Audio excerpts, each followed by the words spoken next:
नमस्कार दोस्तों, हमारी आज की इस वीडियो प्रेजेंटेशन में मैं आपका बहुत बहुत स्वागत करता हूं। तो चलिए बिना देर किए शुरू कर देते हैं हमारा आज का टॉपिक है रिलेशन एक्सप्रेस्ड बाय प्रपोजिशन। संबंध जिन्हें व्यक्त किया जाता है प्रपोजिशंस के द्वारा, इसके बारे में हम चर्चा करने वाले हैं। आज जो हम चर्चा करेंगे वो रहेंगे दो विशेष प्रकार के वाक्य। एक ऐसे वाक्य जो कहीं ना कहीं स्थान से संबंधित हैं, जिसमें हमें स्थान दिया गया होता है, और दूसरे इस प्रकार के वाक्य हैं जो समय से संबंधित रहेंगे, जिसमें टाइम बताया गया होता है। तो स्थान से संबंधित और टाइम से संबंधित यानी समय से संबंधित वाक्यों में किस प्रकार से प्रपोजिशंस का इस्तेमाल किया जाता है, और किस प्रकार से इस प्रकार के वाक्यों में प्रपोजिशन संज्ञा या सर्वनाम शब्द से स्थान या समय का संबंध व्यक्त करता है, इससे संबंधित एग्जाम्पल्स आज हम इस वीडियो प्रेजेंटेशन में देखेंगे। तो आइए शुरू करते हैं। पहले हम रिलेशन इन स्पेस यानी स्थान से संबंधित वाक्य देखेंगे, जहां हमें कहीं ना कहीं स्थान का भाव मिलता है या दूरी या फासले का बोध वाक्य से हमें प्राप्त होता है, और प्रपोजिशंस के माध्यम से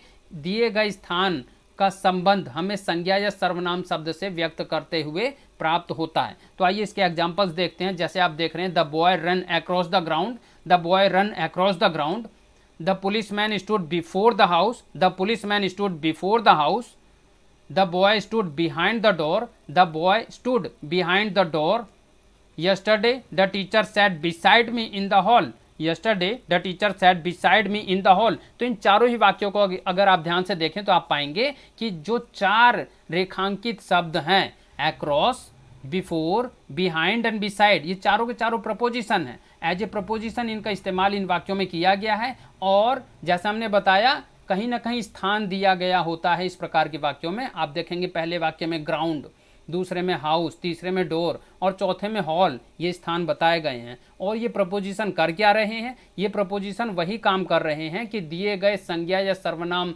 शब्दों से पहले इस्तेमाल होकर उनका संबंध वाक्य के दूसरे संज्ञा या सर्वनाम के शब्दों के साथ में व्यक्त कर रहे हैं। जैसे पहले वाक्य में द बॉय से ग्राउंड का संबंध, दूसरे वाक्य में द पुलिसमैन से हाउस का संबंध, तीसरे वाक्य में द बॉय से डोर का संबंध, और चौथे वाक्य में टीचर का हॉल से संबंध व्यक्त कर रहे हैं। तो कहीं ना कहीं प्रपोजिशन किस प्रकार से संज्ञा या सर्वनाम शब्दों के बीच में आपस में संबंधों को व्यक्त करते हैं।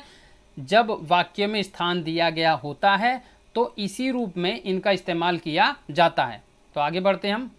आप देखें, the sun is shining in the sky, the sun is shining in the sky, Reena came from her office, Reena came from her office, they went towards the playground, they went toward the playground, the bat lay under the chair, the bat lay under the chair। तो आप चारों ही वाक्यों को देखें, यहाँ पर simple propositions का इस्तेमाल किया गया, जैसे इन का इस्तेमाल हो गया, या फिर फ्रॉम का, टूवर्ड्स का और अंडर का इस्तेमाल किया गया है। और आप देखेंगे इसमें भी कहीं ना कहीं स्थान बताया गया है, जैसे द स्काई, हर ऑफिस, या द प्लेग्राउंड, या द चेयर। तो ये जो स्थान के बारे में हमें जानकारी दी गई कि आप देखेंगे सूरज चमक रहा है, कहाँ चमक रहा है? तो इन द स्काई। इसी प्रकार से रीना आई, कहाँ से आई? तो हम कहेंगे हर ऑफिस, फ्रॉम हर ऑफिस। या वे गए खेल के मैदान की तरफ, या बल्ला पड़ा है कुर्सी के नीचे। कुल मिलाकर यहाँ पर भी स्थान दिया गया है, और जैसा हमने बताया यहाँ पर भी प्रपोजिशन का इस्तेमाल किया गया है, और संज्ञा या सर्वनाम शब्द से नाउन या प्रोनाउन के साथ में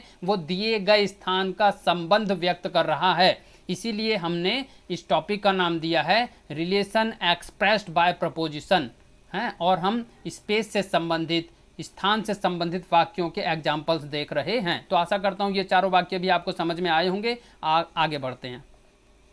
father climbed up the stage, father climbed up the stairs, the guest is with in the house, the guest is with in the house, please put this lamp on the table, please put this lamp on the table. तो देखिए पहले वाक्य में आपका, दूसरे में with in का और तीसरे में ऑन प्रपोजिशन का इस्तेमाल किया गया है। दूसरी बात देखिए, जहां पर जिस प्रपोजिशन का इस्तेमाल करना है वहां वही प्रपोजिशन एप्रोप्रिएट रहता है। कोई और आप आपकी जगह पर अगर इन लगा देंगे, ऑन लगा देंगे, एट लगा देंगे तो वो गलत हो जाएगा। हम वाक्यों को पूरी तरह से शुद्ध रूप में लिखें और बोलें, इसीलिए ज़रूरत है कि हम अभ्यास करें। तो यहाँ पर भी आप देखेंगे कि जगह बताई गई है, स्थान या दूरी के बारे में हमें थोड़ी सी जानकारी मिली है वाक्यों के अंदर। जैसे यहाँ पर क्या स्थान है, क्या जगह, स्टेयर्स है, या आप देखेंगे कि द हाउस है या द टेबल है, तो कहाँ पर है इसने बोला कि लैंप को रख दो, आप देखेंगे कहाँ पर रख दो। वैसे तो टेबल आपको मालूम है कि एक वस्तु है, लेकिन यहाँ पर आपसे प्रश्न पूछा जाए कि कहाँ पर रख दो लैंप को, तो आप बताएंगे टेबल के ऊपर, इसका मतलब टेबल एक स्थान हो गया। तो इसी प्रकार से जब कभी भी वाक्यों में स्थान के बारे में चर्चा की गई होती है तो हम प्रपोजिशंस का इस्तेमाल करते हुए स्थान के संबंध को नाउन या प्रोनाउन के साथ में जोड़ दिया करते हैं। वाक्य नंबर 12 है, the cat jumped into the water tank. The cat jumped into the water tank. देखिए बिल्ली ने छलांग लगा दी वाटर टैंक के अंदर, तो हमने इनटू प्रपोजिशन का इस्तेमाल किया है। वैसे अगर आप यहाँ पर इन का इस्तेमाल करते तो कहेंगे कि हिंदी में तो जी इसका मतलब में होता है, तो हमने इनका इस्तेमाल कर लिया। लेकिन बाहर से भीतर जाने की अवस्था जब कभी भी होती है तो वहाँ इनटू का इस्तेमाल किया जाता है। इसीलिए हमने बताया कि देखिए बच्चे कर देते हैं, इनका भी इस्तेमाल कर देते हैं, लेकिन वो एप्रोप्रिएट नहीं रहता। इसीलिए हमें पूरी की पूरी जानकारी का होना बहुत ही ज़रूरी है, ताकि वाक्य हमारे जिस प्रपोजिशन का हम इस्तेमाल कर रहे हैं वो पूरी तरह से सही हो। The watchman is standing at the gate. The watchman is standing at the gate. I am going to my class. I am going to my class. He is coming from his school. He is coming from his school. तो इन चारों ही वाक्यों में आप देखें into, at, to और from, ये 4 प्रकार के प्रपोजिशंस का हमने इस्तेमाल किया है। और इसमें भी चारों में स्थान दिया गया है, जैसे पहले में वाटर टैंक, ये दूसरे में द गेट, या तीसरे में माई क्लास, और चौथे में आप देखेंगे हिज स्कूल। इस प्रकार से कहीं ना कहीं इन दिए गए स्थान का संबंध ये रेखांकित अंडरलाइन किए हुए प्रपोजिशंस दूसरे संज्ञा या सर्वनाम शब्द के साथ में व्यक्त कर रहे हैं। तो इस प्रकार से हमने यहाँ तक 15 वाक्य देखे हैं कुल मिलाकर, जहाँ पर हमने देखा कि विभिन्न प्रकार के वाक्य जिसमें स्थान दिया गया होता है उसमें डिफरेंट अलग 15 के 15 हमने सारे वाक्य इसलिए अलग अलग कैटेगरी के लिए, अलग अलग प्रपोजिशंस के लिए हैं, ताकि आप देख सकें कि किस प्रकार से डिफरेंट अलग अलग प्रपोजिशंस का इस्तेमाल स्थान के साथ में संबंध को व्यक्त करने के लिए किया जाता है।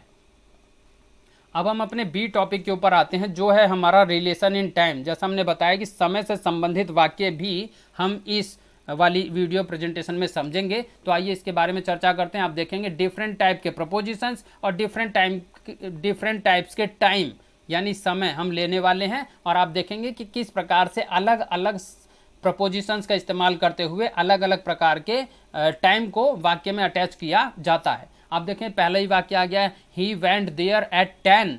अब 10 के बाद अब AM या PM भी लगा सकते हैं, वो भी अप्रोप्रिएट होता है।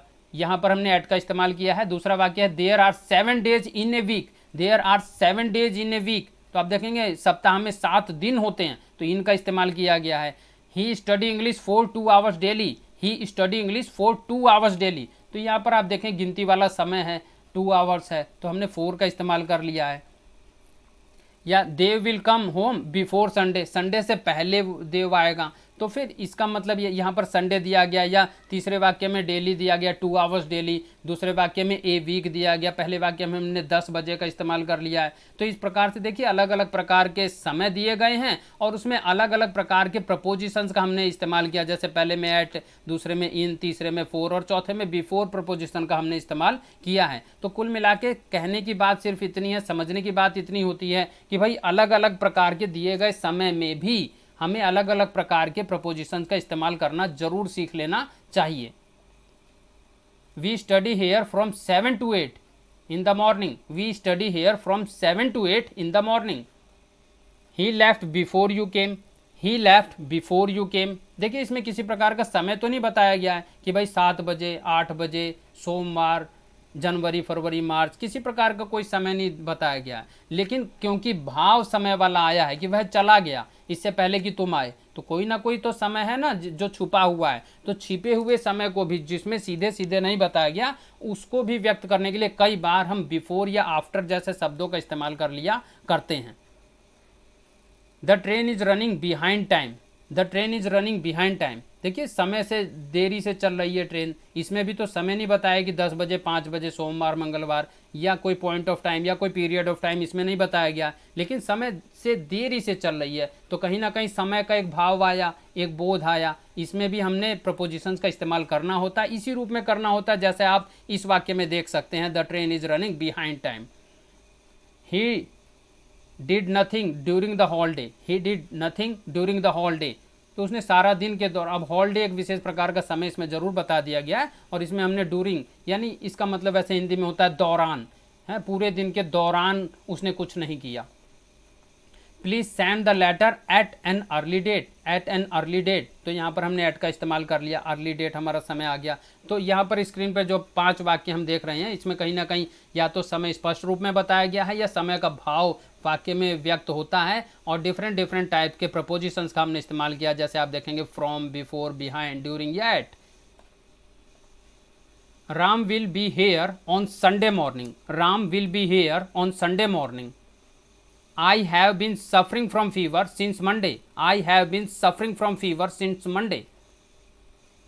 It is 5 minutes to 10. It is 5 minutes to 10. तो देखिए इन तीनों वाक्यों को अगर आप देखें, ये संडे मॉर्निंग सीधे सीधे टाइम बताया गया, इसमें हमने ऑन का इस्तेमाल कर लिया है, और यहाँ पर सिंस का इस्तेमाल किया गया क्योंकि यहाँ पॉइंट ऑफ टाइम दिया गया है, पक्का निश्चित समय दिया गया है। और यहाँ पर इस प्रकार का वाक्य जनरली जब हम किसी को समय बताया करते हैं, घड़ी वाला समय बताया करते हैं, इट इज़ 5 minutes to 10, कि जी 10 बजने में 5 मिनट हैं, तो इस रूप में हमने प्रपोजिशंस का इस्तेमाल करना होता है।